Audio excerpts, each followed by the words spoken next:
Welcome to Aadya TV. ఇప్పుడు gun park దగ్గర మోడీకి వ్యతిరేకంగా కూడా బీసీల కులగాన జరగాలి జాతీయ కులగానలో అని చెప్పేసి కూడా వాళ్ళు ఈరోజు బీసీ సంక్షేమ సంఘం జాతీయ రాష్ట్ర అధ్యక్షుడు నరేంద్ర గౌడ్ మనతో ఉన్నారు. ఆయన అడిగి తెలుసుకునే ప్రయత్నం చేద్దాం. అన్న నమస్తే. అన్న ఏంటి అన్న ఈరోజు దేశ ప్రధానమంత్రి కూడా హైదరాబాద్ రాబోతున్నాడు. ఏంటి మరి ఎందుకు ఇట్లా బ్యానర్లు పట్టుకొని ఎందుకు ఆయనకు వ్యతిరేకంగా నినాదాలు చేయవలసి వస్తుంది? ఒకటండి, ఇప్పుడు దేశంలో కులగణన చేయాలనేది ప్రధాన డిమాండ్. బీసీ సంఘాలన్నీ డిమాండ్ చేస్తున్నాయి.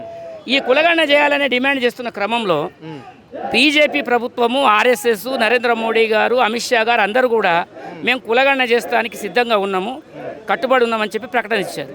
ఇప్పుడు కులగణన జాతీయ స్థాయిలో ప్రారంభమైంది. ఆన్లైన్లో కానివ్వండి, రేపు ఎన్యూమరేటర్లు కూడా వచ్చి చేస్తారు. దాంట్లో ఎస్సీ ఎస్టీ కాలం పెట్టి ఓబీసీ కాలం పెట్టలేదు, ఓబీసీ కులాల కాలం పెట్టలేదు. దానికి నిరసనగా ఈరోజు మోడీ గారికి నిరసన వ్యక్తం చేస్తున్నాం. ఎందుకంటే ముఖ్యంగా మోడీ గారు ఓబీసీ వర్గాలకు సంబంధించినటువంటి ప్రధానమంత్రిగా ఓబీసీ వర్గాల నుంచి ఒక వ్యక్తి అయ్యింది ఆయన నరేంద్ర మోడీ గారు, సంతోషం. కానీ ఆయన విధానాలన్నీ ఓబీసీలకు వ్యతిరేకంగా ఉన్నాయి. ఓబీసీలకు ఆయన వల్ల ఒరిగింది ఏమీ లేదు. బీజేపీ ప్రభుత్వ విధానమే మోడీ విధానం, ఆర్ఎస్ఎస్ విధానమే మోడీ విధానం అయిపోయింది. ఈ దేశంలో 85-90 కోట్ల మంది బీసీలు ఉన్నారు, 60% మంది దాదాపుగా.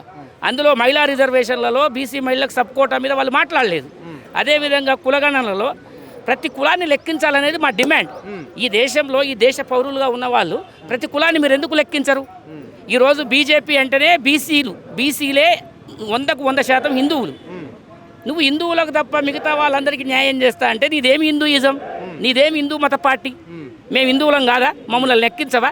నీ దేశ బడ్జెట్లో మాకు 2100 కోట్లు పెడతావా? 80,000 కోట్ల మందికి 80,000 మందికి 80 కోట్ల మందికి 2100 కోట్లు పెడతావా? మా బీసీ మహిళలకు సబ్ కోటా కల్పించరా మీరు? దేశవ్యాప్తంగా ఉండేటటువంటి 7 లక్షల గ్రామాలు, దాదాపుగా 7 లక్షల గ్రామాలు, 740 మండలాలు, 5,400 తహసీల్స్ ఉన్నాయి. దగ్గరగా 140 కోట్ల మంది జనాలలో 80 కోట్ల మంది బీసీలు ఉన్నారు. వీళ్ళందరూ ప్రతి నెత్తిని లెక్క పెట్టాలి కదా. ప్రతి వ్యక్తికి నీ వెల్ఫేర్ అందాలి కదా. 2,100 కోట్లతో ఎటువంటి వెల్ఫేర్ చేస్తావు? స్టేట్ గవర్నమెంటే ఈరోజు దాదాపుగా 12,000 కోట్లు ఇచ్చింది. ఏది బీసీల కోసం 16,000 కోట్ల రూపాయల బడ్జెట్ పెట్టింది. అంటే తెలంగాణ లాంటి ఒక చిన్న ప్రాంతానికి అంత బడ్జెట్ పెట్టినప్పుడు అఖండ భారతదేశం గురించి మాట్లాడుతావే నువ్వు పుట్టిన జాతికి నువ్వేం చేసినావు అని చెప్పి నరేంద్ర మోడీ. అందుకనే ఈరోజు నరేంద్ర మోడీకి వ్యతిరేకంగా బీసీ సంఘాలన్నీ కూడా పిలుపునిచ్చినాయి దేశవ్యాప్తంగా. ఈరోజు తెలంగాణలో మేము దీన్ని చాలా బలంగా ఆయనను వ్యతిరేకిస్తూ నిర్ణయం తీసుకున్నాము, నిరసన తెలియజేస్తున్నాం. పరేడ్ గ్రౌండ్లో 4 గంటలకు నరేంద్ర మోడీ రాబోతున్నాడు. మరి ఏమన్నా ఎక్కడన్నా అడ్డుపడబోతున్నారా, అడ్డుకోబోతున్నారా? ప్రధానమంత్రి గారు కాబట్టి ఆయనకు పెద్ద సెక్యూరిటీ ఉంటుంది. అట్లా అడ్డుకోవటం అనేది కష్టము, అడ్డుకోవటం లేదు. కాకపోతే ఆయన వస్తుంది కాబట్టి హైదరాబాద్ కేంద్రంగా ఉండేటటువంటి ప్రముఖ కేంద్రము, తెలంగాణలో ఉండేటటువంటి 4 కోట్ల మంది గౌరవించేటటువంటి అమరవీరుల స్తూపం, అక్కడ పూలే సావిత్రిబాయి పూలే విగ్రహాలు, వాటి ముందు మేము నిరసన వ్యక్తం చేస్తున్నాం. ఆయన రాకముంది ఎందుకు వస్తాడు? ఆయన ఏం పని మీద వస్తాడు? మాకేం చేసిండని ఇక్కడికి వస్తుండు? ఆయన ఏం ఉరగబెట్టిందని ఇక్కడికి వస్తుండు? నరేంద్ర మోడీ వల్ల బీసీలకు ఏమీ జరగలేదు. నరేంద్ర మోడీ వేస్ట్ ఫెలో, బీసీలకు కించిత్తు కూడా చేయలేదు. ఈడబ్ల్యూఎస్ రిజర్వేషన్లు పెట్టిండు, జనాభా ఉన్నదానికంటే ఎక్కువ రిజర్వేషన్లు ఇస్తుండు. బీసీ రిజర్వేషన్లు నువ్వు ఎందుకు ఎంకరేజ్ చేయవు? బీసీ ఎంకరేజ్ చేయాలి కదా. బీసీ రాష్ట్రంలో కూడా కులగాన జరిగిపోయింది కదా. ఇక్కడ రాష్ట్ర ముఖ్యమంత్రి కూడా మీ పక్షాన ఉండి బీసీల పెద్దనను అని చెప్పేసి కూడా ఆయన ఆల్రెడీ కులగాన చేసిన అని చెప్పేసి కేంద్రం పంపించిన అని చెప్తున్నాడు. మరి దీని మీద మీ స్పందన ఏంటి? నేనేమంటున్నా, రాష్ట్ర ముఖ్యమంత్రి గారు గుడ్డి కన్ను కంటే మెల్లకన్ను నయం అన్నట్టున్నాడు. రాష్ట్ర ముఖ్యమంత్రి ఏమి గొప్పోడు కాదు, ఆయన శుద్ధపూస కాదు, ఆయన కూడా బీసీల వ్యతిరేకే, బీసీలకు శత్రువే. కాకపోతే కనపడని శత్రువు రాష్ట్ర ముఖ్యమంత్రి, డైరెక్ట్ కనిపించే శత్రువు మోడీ. మాకెవ్వరు లేడబ్బా, మమ్మల్ని అందరూ అన్యాయం చేసేటోళ్ళే. రాష్ట్ర ప్రభుత్వం అన్యాయమే చేస్తుంది, కేంద్ర ప్రభుత్వం అన్యాయమే చేస్తుంది. బీసీలకు ఇప్పటి వరకు ఫేవర్గా చేసినాడు ఎవరు లేడు.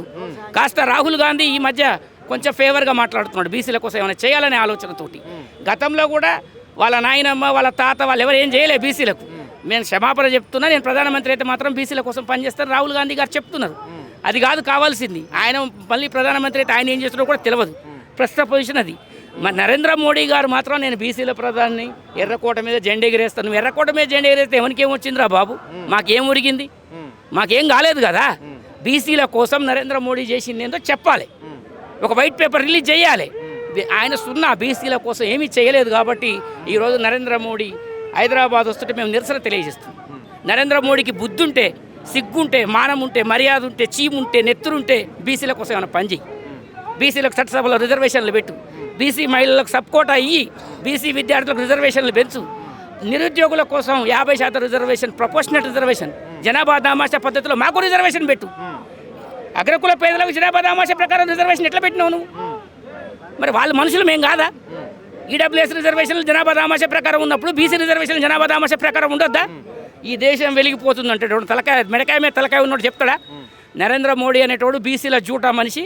ఆయన బీసీ కాదు, ఆయనకు బీసీలకు సంబంధం లేదు.